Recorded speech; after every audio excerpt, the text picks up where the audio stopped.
WhatsApp people, कैसे हैं आप सब? ठीक ठाक हैं? It's me Hamzain, you are watching HTDX. Welcome back to the channel. उम्मीद करता हूँ अच्छे होंगे, खैर खैरियत से होंगे, इंजॉय कर रहे होंगे। और हम बात करने वाले हैं जिस वीडियो पे, उसका टाइटल कुछ ऐसे है कि पाकिस्तान ग्रेटेस्ट वुमेन साइंटिस्ट।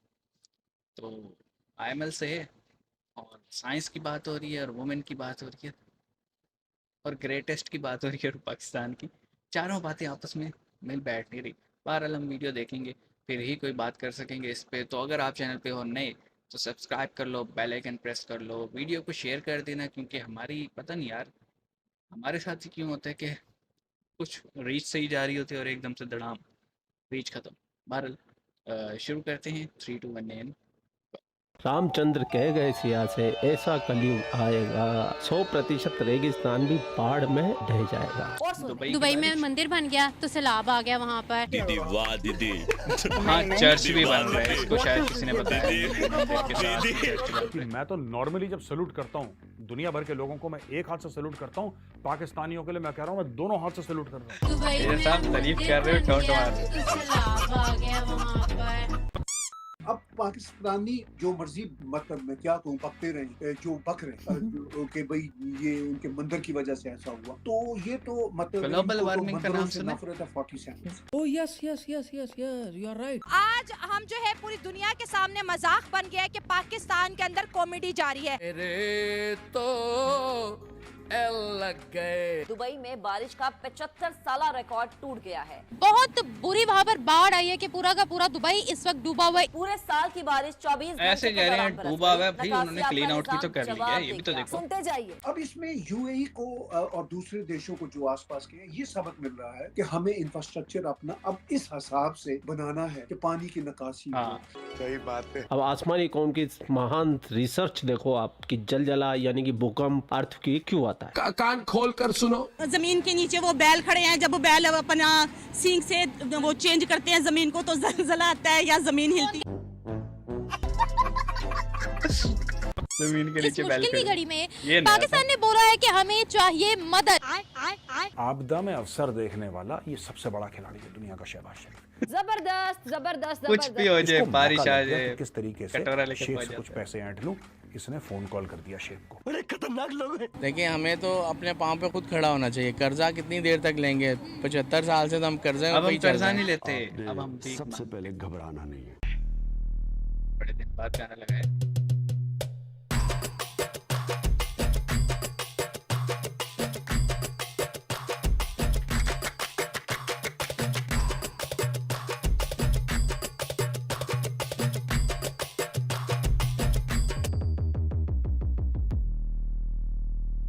इस चैनल पर मैं करीब 1000 से ज्यादा वीडियो बना चुका हूं। उनमें ऑलमोस्ट 500 से ज्यादा वीडियो पाकिस्तान के जाहिलों के ऊपर वीडियो, एक से एक जाहिल, चाहे कोई एजुकेटेड जाहिल हो, चाहे अनएजुकेटेड जाहिल हो, चाहे पाकिस्तान की जाहिल खातूनें हो, चाहे जाहिल डॉक्टर हो, चाहे जाहिल वकील हो। लेकिन कभी कभी ऐसा लगता है इन पाकिस्तानियों को देखने के बाद में, मैंने अभी तक जो भी देखा ना सब कम था, सब कम था, क्योंकि असली पाकिस्तान तो भी हमने देखा ही नहीं है।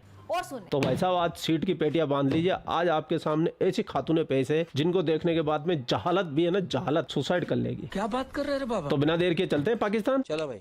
आप एक मंदिर बनाने से कह रही है कि वहाँ अल्लाह का अजाब आ गया। ऐसे तो पाकिस्तान के अंदर क्या क्या चीजें नहीं हो रही हैं ना, लेकिन ये गैर मजहब था, गैर मजहब को वहाँ पे वो तरजीह दी गई। पाकिस्तान के अंदर मंदिर नहीं है, पाकिस्तान के अंदर गैर मुस्लिम नहीं। मेरे पास इस्लामी मुल्क था, वो एक हमारा पाकिस्तान इस्लामिक जमहूरिया पाकिस्तान है मेरी बहन। से हमारी एक बुनियाद शुरू हुई है, वहाँ से तो नहीं शुरू हुई। हिल जब किसी माइनॉरिटी को या गैर मुस्लिम को हम हक दे देते हैं, आखिर उनके भी इबादत उन्होंने करनी है, उनको भी अपनी इबादत गाहों की जरूरत है। वो अपने उसमें दे रहे हैं ना, किसमें दे रहे हैं? अपने मुल्कों में वो सब कुछ कर रहे हैं ना। अच्छा, मेरी एक बात सुने, हम कहीं जाए काम करने या किसी मुल्क में रहें, वो लोग मस्जिद बनाने से इनकार कर देंगे, कैसा लगेगा? हमें बुरा लगेगा कि नहीं लगेगा? बताएं अपने ईमान से लगेगा ना बुरा कि भाई हम लोग मुसलमान हैं, हमने नमाज पढ़नी है, हमने मस्जिद में जाना है। कोई अगर इस बात से इनकार कर दे कि हमने मस्जिद नहीं बनानी, तो मुझे बहुत बुरा लगेगा, आपको भी लगेगा, आपको भी लगेगा, आपको भी लगेगा, ऐसे उनको भी लगेगा। काम नहीं हुआ। पहले सर पे दुपट्टा भी लेना चाहिए। ये आपके लिए इस्लाम सिर्फ सर पे दुपट्टा लेना है? नहीं जी,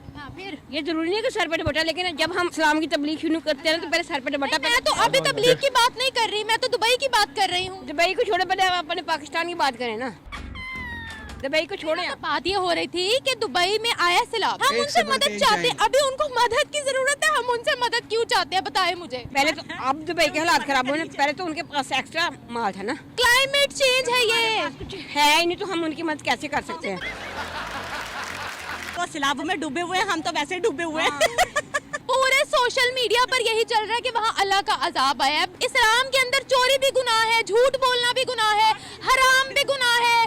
एक गैर मुस्लिमों को हम हक दे देते हैं तो हम कहते हैं भाई यहाँ अल्लाह का अजाब आया है। एक संगीन गुनाह है ना जो, वो तो गुनाह है। ये मंदिर बना दिया, गुनाह है तो गुनाह है, गुनाह है तो गुनाह है। क्यों रे क्यों जाहिल और तो इसीलिए इन पाकिस्तानियों को जाहिल कहा जाता है। इनके आदमी तो जाहिल होते हैं, इनकी औरतें उनसे भी सुपर जाहिल होती है।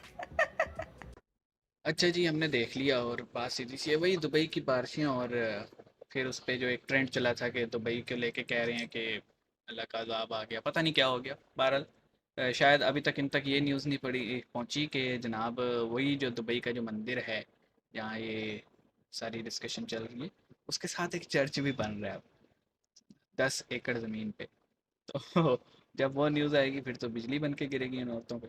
बहरहाल देखें जी, ऐसा कुछ नहीं होता, क्लाइमेट चेंज है, ग्लोबल वार्मिंग है। दुनिया भर में जो है ना वेदर रिपोर्ट्स का यही कहना है, चाहे वो मुस्लिम कंट्री हो चाहे नॉन मुस्लिम हो, कि ये सब जो है ना, आप जो ग्रीन हाउसेस गैसेस जो आप एमिट किए जा रहे हैं और एनवायरनमेंट में छोड़ी जा रही है, सब उसकी वजह से है। तो हमें जो कार्बन कंटेंट है उस पर कंट्रोल करने की ज़रूरत है, लेकिन नहीं, हम नहीं मानते। हम आग हम जलाते हैं, कार्बन कंटेंट बेस्ड जो फ्यूल है, ये सारे ग्लोबल वार्मिंग उसकी वजह से होती है। तो लेकिन वही बात है कि कुछ लोग नहीं मानते। अब जो नहीं मानते उसका हम क्या कर सकते हैं। तो हमें जो है ना एजुकेट करने की ज़रूरत है ग्लोबल वार्मिंग पे। मेरे ख्याल में सेमिनार्स और लेक्चर्स करने की ज़रूरत है, as a public service message पहुँचाने की ज़रूरत है, फिर जाके शायद लोग समझ जाएँ।